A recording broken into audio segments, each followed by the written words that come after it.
മുഖ്യ തെരഞ്ഞെടുപ്പ് officer doctor Rathan Kelkar good evening Sujaya പാർവതിയിൽ അതിഥിയായി തത്സമയം ചേരുകയാണ്. Good evening doctor Rathan Kelkar. Good evening Sujaya. SIR-നെ കുറിച്ച് കേൾക്കുന്ന ആശങ്കകൾ താങ്കൾ ഇപ്പോൾ മറുപടി പറഞ്ഞുകൊണ്ടേയിരിക്കുകയാണ്. ആളുകൾ പലരും ചോദിക്കുന്നത് ഞങ്ങൾക്ക് രേഖയുണ്ടോ? 2002 ശേഷം വോട്ടർ പട്ടികയിൽ പേര് ചേർത്തയാളാണ് ഞാനും. അപ്പോൾ ഏതൊക്കെ രേഖകളായിരിക്കും ഞാൻ കൊടുക്കേണ്ടി വരിക, ഞാനൊരു വോട്ടറാണ് എന്നത് സാക്ഷ്യപ്പെടുത്താൻ?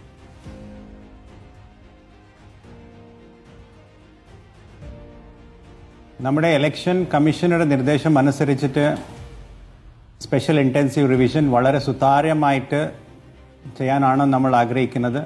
ഇലക്ഷൻ കമ്മീഷനുടെ നിർദ്ദേശം അനുസരിച്ചിട്ട് തന്നെ ആദ്യമായിട്ട് നമ്മൾ നിലവിലുള്ള വോട്ടർ പട്ടികയിലുള്ള പേരുള്ള എല്ലാ ആൾക്കാർക്കും നമ്മൾ എനുമറേഷൻ ഫോം വിതരണം ചെയ്യാനാണ് പോകുന്നത്. അതാണ് താങ്കൾ പറഞ്ഞ മാതിരി 4-ാം തീയതി നവംബർ മുതൽ 4-ാം തീയതി ഡിസംബർ വരെ നമ്മൾ ഈ ഫോം വിതരണം ചെയ്യുന്നു.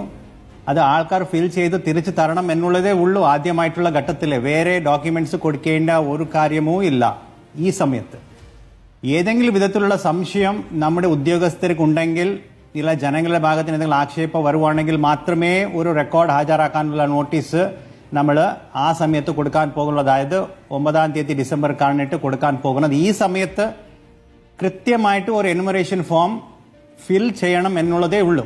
പിന്നെ ഒരു എനുമറേഷൻ ഫോമിന്റെ ഒരു സാമ്പിൾ കോപ്പി ഇവിടെ ഉണ്ട്. അത് സുജയക്ക് കിട്ടുമ്പോൾ തന്നെ മനസ്സിലാവും.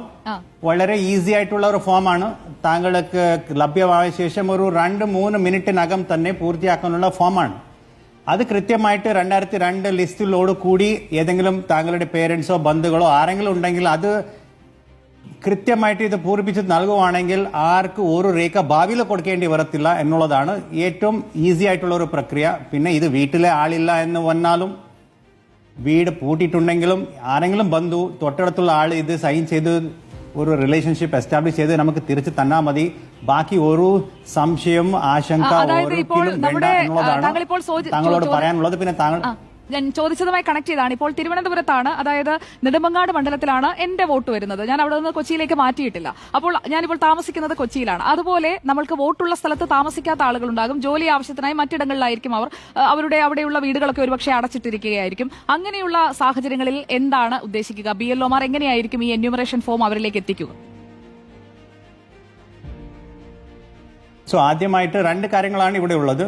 താങ്കൾക്ക് വേണമെങ്കിൽ 5-ാം തീയതി നവംബർ മുതൽ താങ്കളുടെ എനുമറേഷൻ ഫോം ഓൺലൈനായിട്ട് ഡൗൺലോഡ് ചെയ്തിട്ട് അത് ഫിൽ ചെയ്തിട്ട് താങ്കൾക്ക് ഓൺലൈനായിട്ട് സബ്മിറ്റ് ചെയ്യാം. അതാണ് ആദ്യത്തെ ഓപ്ഷൻ. രണ്ടാമത്തെ ഓപ്ഷൻ, നിലവിൽ എവിടെയാണ് താങ്കൾക്ക് വോട്ടുള്ളത് അവിടെ എനുമറേഷൻ ഫോം കിട്ടും. താങ്കൾ ഇപ്പോൾ ട്രിവാൻഡ്രത്താണ് ഉള്ളത്, പക്ഷേ വോട്ട് എറണാകുളത്താണ്. ജോലിക്ക് വേണ്ടിയിട്ടാണ് താങ്കൾ ഇവിടെ വന്നിട്ടുണ്ട് എന്നുള്ളത് നമുക്ക് എല്ലാവർക്കും അറിയാം.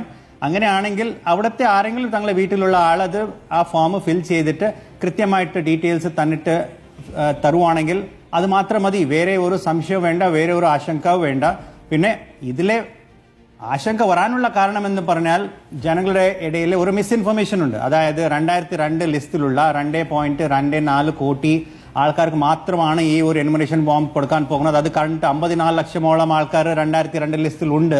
അവർക്ക് കിട്ടാൻ പോകുന്നുള്ള മിസ്ഇൻഫർമേഷൻ ആണ് ഇപ്പോൾ നിലവിലുള്ളത്. അത് ക്ലിയർ ആയിട്ട് പറയാൻ ആഗ്രഹിക്കുന്നത് 27-ാം തീയതി ഒക്ടോബർ 2025 2.78 കോടി ആൾക്കാർക്കാണ് ഈ ഒരു എനുമറേഷൻ ഫോം കൊടുക്കാൻ പോകുന്നത്. ഇത് ഫിൽ ചെയ്ത് തന്നാ മതി. വേറെ ഒരു സംശയം വേണ്ട, വേറെ ഒരു ആശങ്കയോ വേണ്ട. താങ്കൾ വീട്ടിലില്ലെങ്കിൽ കുഴപ്പമില്ല, വേറെ ആരെങ്കിലും ഒരു ബന്ധു അവിടുത്തെ ആള് ഫോം ചെയ്ത് ഫിൽ ചെയ്ത് തിരിച്ച് തന്നാ മതി. അത്രേ ഉള്ളൂ. അതുപോലെ പ്രവാസികളാണ്, അതായത് അവർക്ക് വോട്ടർ പട്ടികയിൽ പേരുണ്ട്, നാട്ടിൽ വോട്ട് ചെയ്യാൻ വേണ്ടി മാത്രം വരുന്നവരാണ്. അവരുടെ കാര്യത്തിലും ഇങ്ങനെ തന്നെയാണോ ചെയ്യുക? വിദേശത്തുള്ള ആളുകൾ അവരുടെ കാര്യത്തിൽ സെയിം ഓപ്ഷനാണ്. ഞാൻ പ്രവാസിയുടെ ആൾക്കാരോട് ഓൾറെഡി ഓൺലൈൻ മീറ്റിംഗ് എടുത്തിട്ടുണ്ടായിരുന്നു. അതിൽ വന്നിട്ടുള്ള പ്രധാനമായിട്ട് അവരുടെ 2 പ്രയാസങ്ങളാണ് അവർ പറഞ്ഞത്. ആദ്യമായിട്ട് അവർ നാട്ടിലില്ല, താങ്കൾ പറഞ്ഞ മാതിരി നാട്ടിലില്ല, പക്ഷെ അവരുടെ അച്ഛൻ അമ്മ ഉണ്ട്, ഇല്ല ആരെങ്കിലും ബന്ധു അവരുടെ വീട്ടിലുണ്ടെന്നുള്ളത് ഒരു 95% ആൾക്കാർ അങ്ങനെയാണ് ഉള്ളത്. പിന്നെ 5% ആൾക്കാർ വീട്ടിൽ പൂട്ടിയിട്ടുണ്ടാവും എന്നുള്ളതാണ് ഉള്ളത്. ആദ്യമായിട്ടുള്ള കേസിലെ വീട്ടിൽ ആരെങ്കിലും ഉണ്ടെങ്കിൽ ആ ഫോം ഫിൽ ചെയ്ത് തന്നാൽ മതി. ഇല്ലെങ്കിൽ അവർക്ക് തന്നെ ഓൺലൈനായിട്ട് അത് ഫിൽ ചെയ്ത് കൊടുത്താലും മതി. അതാണ് ഫസ്റ്റ് ഓപ്ഷൻ. രണ്ടാമത്തെ ഓപ്ഷൻ, വീട് പൂട്ടിയിട്ടുണ്ടെങ്കിൽ തൊട്ടടുത്തുള്ള ആരെങ്കിലും അവരുടെ ബന്ധുക്കൾ ആ ഫോം ഫിൽ ചെയ്ത് തന്നാലും മതി. ഇല്ലെങ്കിൽ ഓൺലൈനായിട്ട് ഡൗൺലോഡ് ചെയ്തിട്ട് അപ്ലോഡ് ചെയ്താലും മതി. നമുക്ക് ഏതെങ്കിലും വിധത്തിലുള്ള സംശയങ്ങൾ ഉണ്ടെങ്കിൽ മാത്രമേ നമ്മൾ നോട്ടീസ് കൊടുത്തിട്ട് ഈ ബാക്കി പറയുന്ന എല്ലാ രേഖകളുടെ പരിശോധന നമ്മൾ നടത്താൻ പോകുന്നത്. ഞാൻ പറയാൻ വന്നിട്ടുള്ളത് കേരള പോലെ സംസ്ഥാനത്ത് 100% ലിറ്ററേറ്റ് ആണ്, 100% ഡിജിറ്റലി ലിറ്ററേറ്റ് ആണ്, എല്ലാവരുടെ കയ്യിൽ രേഖകളുണ്ട്. സോ എനിക്ക് തോന്നുന്നത് ഈ ഒരു ഫോം ഫിൽ ചെയ്യാൻ വളരെ ഈസി ആയിരിക്കും. എനിക്ക് തോന്നുന്നു 100% ആൾക്കാർ കൃത്യമായിട്ട് ഈ വോട്ടർ പട്ടികയിൽ തിരിച്ചു കൊണ്ടുവരാൻ പറ്റും എന്നുള്ളതാണ് എൻ്റെ ഒരു അഭിപ്രായം. പിന്നെ എന്യൂമറേഷൻ ഫോം ഫിൽ ചെയ്ത ആൾക്കാർക്ക് മാത്രമേ നമ്മൾ ഡ്രാഫ്റ്റ് റോളിലേക്ക് കൊണ്ടുപോകാൻ സാധിക്കത്തുള്ളൂ. അത് മൂലം നമ്മൾ കൃത്യമായിട്ട് ആരെങ്കിലും ഈ എന്യൂമറേഷൻ ഫോം വിട്ടുപോയിട്ടുണ്ടെങ്കിൽ അത് നമ്മൾ പിന്നീട് നമുക്ക് അവർക്ക് ഫോം 6 വെച്ചിട്ട് അവർക്ക് കൂടി തിരിച്ച് കൊണ്ടുവരാനും സാധിക്കും. പിന്നെ നമ്മുടെ ഈ പ്രാവശ്യം നമ്മൾ ചെയ്യാൻ പോകുന്നത് 2.78 കോടി ആൾക്കാർക്ക് നമ്മൾ ഈ എന്യൂമറേഷൻ ഫോം ലിസ്റ്റിലുള്ള ആൾക്കാർക്ക് നമ്മൾ എന്യൂമറേഷൻ ഫോം കൊടുക്കുന്നു. നമ്മൾ ഒരു 10 ലക്ഷം ആൾക്കാരുടെ എന്യൂമറേഷൻ ഫോം തിരിച്ചു വന്നില്ല എന്ന് വെക്കാം. ആരാണ് കൊടുക്കാത്തത് എന്നുള്ള ഒരു എല്ലാ കാരണങ്ങൾ പറഞ്ഞിട്ട് നമ്മൾ ഈ ലിസ്റ്റ് പ്രസിദ്ധീകരിക്കണം, പൊളിറ്റിക്കൽ പാർട്ടീസിന് കൊടുക്കണം. ആ സമയത്ത് വേണമെങ്കിൽ ആൾക്കാർക്ക് പോയിട്ട് കണ്ടിട്ട് ആരെങ്കിലും തിരിച്ചു വരാൻ സാധിച്ചിട്ടില്ലെങ്കിൽ, തിരിച്ചു കൊടുക്കാൻ സാധിച്ചിട്ടില്ലെങ്കിൽ അങ്ങനെ ആൾക്കാർക്ക് പിന്നീട് നമുക്ക് ഫോം 6 വെച്ചിട്ട് അത് കൂട്ടിച്ചേർക്കാനും സാധിക്കും.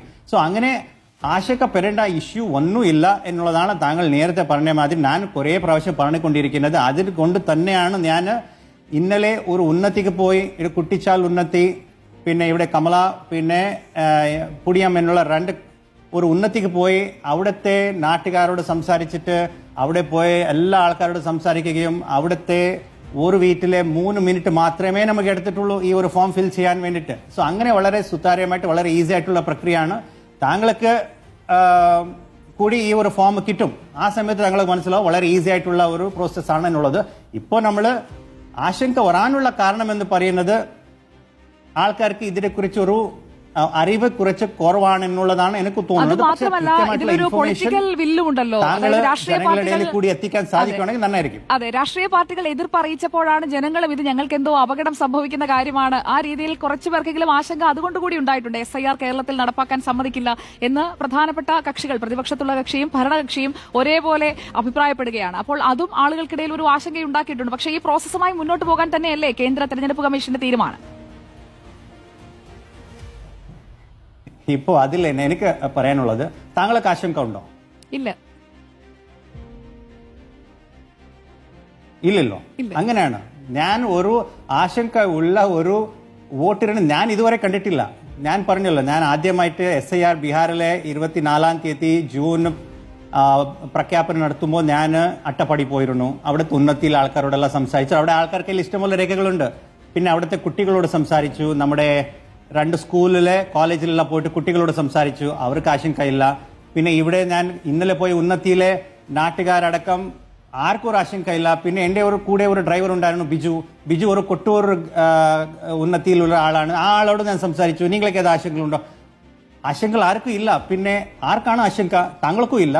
സോ അങ്ങനെ ഒരു ആശങ്ക വേണ്ടെന്നാണ് എനിക്ക് തോന്നുന്നത്. ഇപ്പൊ എനിക്ക് ആശങ്കയില്ല. ഞാൻ താങ്കളെയും ഈ തെരഞ്ഞെടുപ്പ് പ്രക്രിയയെ വിശ്വസിക്കുന്നു. എന്റെ വോട്ട് ഇല്ലാതാകില്ല എന്ന് എനിക്ക് ഉറച്ച വിശ്വാസവുമുണ്ട്. കാരണം ഞാൻ വോട്ടർ പട്ടികയിൽ പേര് ചേർത്തത് മുതലുള്ള തെരഞ്ഞെടുപ്പുകളിൽ മിക്കതിലും തന്നെ വോട്ട് ചെയ്തിട്ടുണ്ട്. അപ്പോൾ അതുകൊണ്ട് രേഖകളും കയ്യിലുണ്ട്. അങ്ങനെ ഒരു ആശങ്കയില്ല. പക്ഷേ ആശങ്കയുമായി മുന്നോട്ട് വരുന്ന ആളുകൾ അവരുടെ ആശങ്കകൾ കേൾക്കാൻ, അത് പരിഹരിക്കാനുള്ള ഒരു സംവിധാനവും ഈ ഒരു പ്രോസസ്സിന്റെ ഭാഗമായി ഉണ്ടാകില്ലേ? ഫെബ്രുവരി 7 ഇതെല്ലാം പൂർത്തിയായ ശേഷമായിരിക്കില്ലേ അന്തിമ പട്ടിക വരിക? തീർച്ചയായിട്ടും നമ്മൾ ഇങ്ങനെയുള്ള ആശങ്കകൾ പരിഹരിക്കാൻ വേണ്ടിയിട്ട് തന്നെ ഒരു കോൾ സെന്റർ 1950 വെച്ചിട്ടുണ്ട്. എല്ലാ ജില്ലയിലെ ഒരു വോട്ടർ ഹെൽപ്പ് ലൈൻ വെച്ചിട്ടുണ്ട്. നമ്മുടെ വാട്സാപ്പ് ഓൺ ആണ്. പിന്നെ ഇമെയിൽ വഴി എങ്ങനെ വേണമെങ്കിലും നമ്മളോട് ബന്ധപ്പെടാം. അങ്ങനെ ആശങ്കകളുണ്ടെങ്കിൽ നമുക്ക് പരിഹരിക്കാം. പക്ഷേ ആശങ്ക ഉള്ള ആൾക്കാർ ഞാൻ ഇതുവരെ കണ്ടിട്ടില്ല എന്നുള്ളതാണ് ഒരു സത്യം. കാരണം അതൊരു മിസ്ഇൻഫർമേഷൻ ആയിരിക്കാം. ആശങ്ക അല്ല അവർക്കുള്ളത്. അവർക്ക് ഒരു ചോദ്യങ്ങൾ, സംശയങ്ങളുണ്ടാവും. ആശങ്ക അല്ല. ആശങ്ക മീൻസ് ആൻ അപ്രഹെൻഷൻ അല്ല. ഒരു ക്ലാരിറ്റി വേണമെന്ന് തോന്നുന്നു. സോ താങ്കൾ ഇന്ന് ഇവിടെ ഗുഡ് ഈവനിങ് വിത്ത് സുജയാലെ താങ്കളെ കുറിച്ച് ക്ലാരിറ്റി കൊടുക്കുവാണെങ്കിൽ താങ്കൾ പറയുന്ന കാര്യങ്ങൾ അവർക്ക് ബോധ്യപ്പെടുമെന്ന് തോന്നുന്നു. എനിക്കറിയുന്ന മലയാളത്തിൽ ഞാൻ പറഞ്ഞുകൊണ്ടേയിരിക്കുന്നുണ്ട് കഴിഞ്ഞ 3 മാസമായിട്ട്. പക്ഷേ എനിക്ക് തോന്നുന്നു അത് എല്ലാ ആൾക്കാരുടെ കൂട്ടായ്മ പ്രവർത്തനമാണ്. കാരണം ഈ രാഷ്ട്രീയമായി ഈ അഭിപ്രായ വ്യത്യാസങ്ങളൊക്കെ ഉണ്ടാവുകയും പ്രതിഷേധങ്ങളൊക്കെ വരികയും ചെയ്തപ്പോഴാണ് ആളുകളും ഇതേക്കുറിച്ച് ഇത് പ്രശ്നമാകുമോ, നമ്മൾ പുറത്താകുമോ എന്നൊക്കെയുള്ള ഒരു ടെൻഷൻ വന്നത്. അപ്പോൾ താങ്കളുടെ ഈ സംഭാഷണത്തിലൂടെ അത് ദൂരീകരിക്കപ്പെട്ടിട്ടുണ്ടെന്നാണ് ഞാൻ കരുതുന്നത്. Thank you so much. നമുക്ക് ഇനിയും ഇരിക്കാം, സംസാരിക്കാം. 4-ാം തീയതി പ്രോസസ് തുടങ്ങുകയാണല്ലോ. അപ്പോൾ എല്ലാ ആശംസകളും. Thank you. മുഖ്യ തെരഞ്ഞെടുപ്പ് ഓഫീസർ ഡോക്ടർ രത്തൻ ഖേൽക്കറാണ് തത്സമയം നമുക്കിപ്പം ഗുഡ് ഈവനിംഗ് സുജയ പാർവതിയിൽ ചേർന്നത്. SIR സംബന്ധിച്ച എന്യൂമറേഷൻ ഫോമിന്റെ വിതരണം അത് 4-ാം തീയതി മറ്റന്നാൾ തുടങ്ങാൻ പോവുകയാണ്. അപ്പോൾ ആ ഫോം ഫിൽ ചെയ്ത് കൊടുക്കാനായിട്ട് ഇപ്പോൾ ഡോക്ടർ രത്തൻ ഖേൽക്കർ പറഞ്ഞതുപോലെ ഒരു 3 മിനിറ്റ് മാത്രം സമയമെടുക്കുന്ന ഒരു പ്രക്രിയയാണ്. അതിൽ എന്തെങ്കിലും സംശയങ്ങൾ വരുമ്പോൾ മാത്രമാണ് നിങ്ങളുടെ രേഖകൾ ചോദിക്കുക, അല്ലെങ്കിൽ രേഖകൾ നൽകേണ്ടി വരിക. അപ്പോൾ ആ ഫോം പൂരിപ്പിച്ച് നൽകുക എന്നത് മാത്രമാണ് നമ്മുടെ മുന്നിലുള്ള കടമ്പ. അപ്പോൾ അതിൽ ഇനി എന്തെങ്കിലും സംശയങ്ങളൊക്കെ ഉണ്ടെങ്കിൽ അതൊക്കെ കമന്റുകളായിട്ട് അയച്ചോളൂ. അതൊക്കെ ഡോക്ടർ രത്തൻ ഖേൽക്കറിനോട് നമുക്ക് ചോദിച്ച് ദൂരീകരിക്കാം.